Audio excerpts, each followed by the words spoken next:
تخاطرتنا زيناتات ناي زعلت كم تسعب يقرب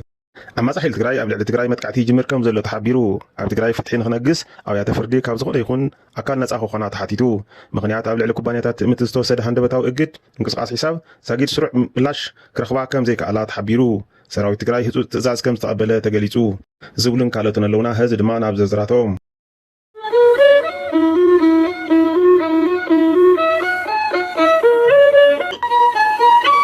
عما صحيح تجراي قبل تجراي متقعتي جمر كم زلوا تحبيرو عفار زعسكرو عتقات بلصقنا تجارو قبل تجراي كاب تحساس 4 كاب تحساس 7 متقعتي خنجمر إنا إلهم تلميو صيام كم زلوا كاب كبابي شلو زوص حواريتا الكت تزحزو ناي متقعت تلمي زفصمو دما او زوا دبو تجراي كوينو اتي كفصمو زبلو متقعتي نجنبارن እንደኘንን ከም ዘማእኸለ እውን ተገሊጸሎ ስርዓት ብልጽግና ንውዕል ፕሪቶሪያ ብዕሊ ብምጥሓስ በዞም ሸፋቱ ዕጡቃት ኣቢሉ 23 ጥቅምቲ 2018 ዓመተ ምህረት ከባቢ 3 ሰዓት ናይንኮ ኣብ ወረዳ ራያ ዓዘቦ ናይ ሞርታር ምትንኻይ ገይሩ ቀጺሉ ድማ ብ27 02 2018 ዓመተ ምህረት ኣብ ልዕሊ ኣህዱታት ሰራዊት ትግራይ ናይ ድሮን መጥቃዕቲ ከም ዝፈጸመ ዝዝከር እዩ ነዞም ምትንኻያት ስርዓት ብልጽግና ዓብዪ ፖለቲካዊ ውሳነ ሂቡ ዘተገብሮ ጽሕተራ ኩናት እንትኸውን ሕዚ እውን ተመሳሳሊ ጽሕተራ ንኸካይድ ይሻባሸብ ከም ዘሎ እዩ እቲ ሸሊፉ ዝወጽእ ሓበሬታ ዘመልክት ነዚ ናይ 4 ኪሎ ሸርሒ ንምፍሻል ድማ ግዜያዊ ምሕዳር ትግራይ ምስ ሰራዊት ትግራይ ተዋዲዱ ክሰርሕን ሸርሒ ጸላእቲ ብዘይ ምንም ምፍሳስ ደም ክበልዕንን ክገብር ይግባእ ክብል ጋዜጠኛ መብራህቶም በርሀ ሓቢሩ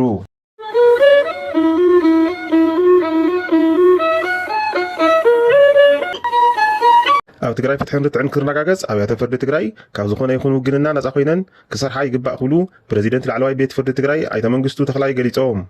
ኣብ ህልው ኩነታት ፍትሕን ኣብያተ ፍርድን ትግራይ መሰረት ገይሮም ፕረዚደንት ላዕለዋይ ቤት ፍርዲ ትግራይ ንድወት ከም ዝበልዎ ህዝቢ ዘልዕሎም ሕቶታት ፍትሕን ርትዕን ብዝግባእ ንምምላስ ብዕቱብ ይስራሕ ኣሎ ኢሎም ህዝብና ኣብ ጉዳይ ሰለጥየን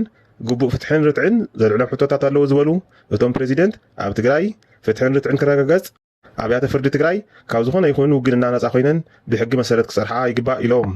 ኣብ ትግራይ ገበናት ጀኖሳይድ ተፈጺሞም እዮም ዝበሉ ኣይተ መንግስቱ ተኽላይ ማሕበረሰብ ዓለም ነዞም ጀኖሳይድ ዝፈጸሙ ኣካላት ግቡእ ፍርዲ ክህቦም ህዝቢ ትግራይ ፍትሕን ተሓታትነትን ክረጋገጸሉን እውን ሓቲቶም ክብል ጋዜጠኛ ወልደ ምህረት ገዛኢ ገሊጹ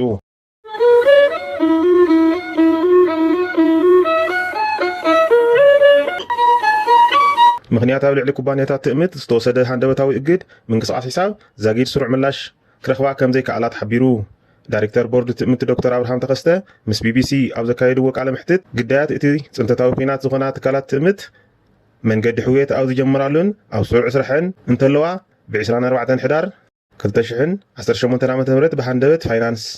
ምንቅስቃስ ከም ዘይከኣላን ሒሳበን እውን ከም ዝተኣገደን ካብ ባንክታት ከም ዝተገለጸለን ሓቢሮም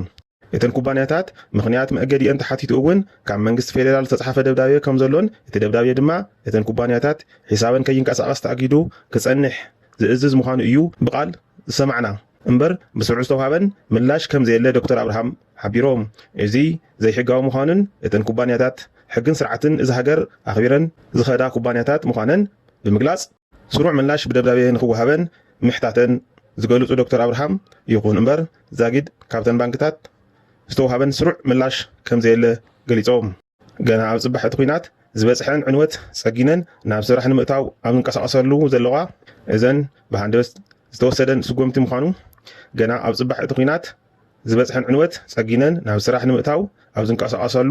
ዘለዋ እዋን ብሃንደበት ዝተወሰደ ስጉምቲ ምዃኑ ዝገለጹ ዶክተር ኣብርሃም እዚ ቅቡልነት ዘይብሉን ዘይሕጋዊ ስጉምቲ ኣብ ኢኮኖሚያዊ ምንቅስቃስን ማሕበራዊ ናብራ ትግራይ ከቢድ ጽዕንቶ ዘብፅሕ ምዃኑ ኣብርሆም ትካላት ትእምት ሕግን ስርዓትን እዚ ሃገር ኣኽቢረን ዝንቀሳቐሳ በብግዚኡ ብመሰረት መንግስቲ ዘውፅኦም መምርሕታት ስርዓት እናኽበራ በብግዚኡ ኦዲት ዝግበራ ሒሳብ መዝገበን እውን ጽፉፍ ምዃኑ ግብሪ ብስርዓት ዝኸፍላ ጉባኣት መንግስቲ ዝፍጽማ ትካላት ምዃነን ዝተመስከረን እየን ክብሉ ድማ ዶክተር ኣብርሃም ገሊጾም ከም ኣብነት ኣብ ዝሓለፈ ወርሒ መስከረም 2018 ዓመተ ምህረት ባዕሉን ቀዳማይ ሚኒስተር ዶክተር ኣብይ ኣሕመድ ኣብ ዘለውሉ መድረኽ ብደረጃ ሃገር ኣብ ዝተኻየደ መድረኽ ኣፍልጦ ሰለስተ ትካላት ትእምት እቲ ሓንቲ ተሸላሚት ፕላቲኒየም እተን ክልተ ድማ ተሸለምቲ ወርቂ ብምዃን ካብ ሃገር ብሉፃትን ዓብዪ ግብሪ ከፈልቲ ተባሂለን ከም ዝተሸለማ ኣዘኻኺሮም እዚ ብሃንደበት ተፈጺሙ ዘሎ እግዳት ትካላት ትምህርት ሕጋውነትን ቅቡልነትን የብሉን ዝበሉ ዶክተር ኣብርሃም ተኸስተ ሳዕቤናቱ ከቢድ ምዃኑን ብቁልጡፍ ክለዓልን ፀዊዖም ኣብቲ ንቢቢሲ ዝሃብዎ መብርሂ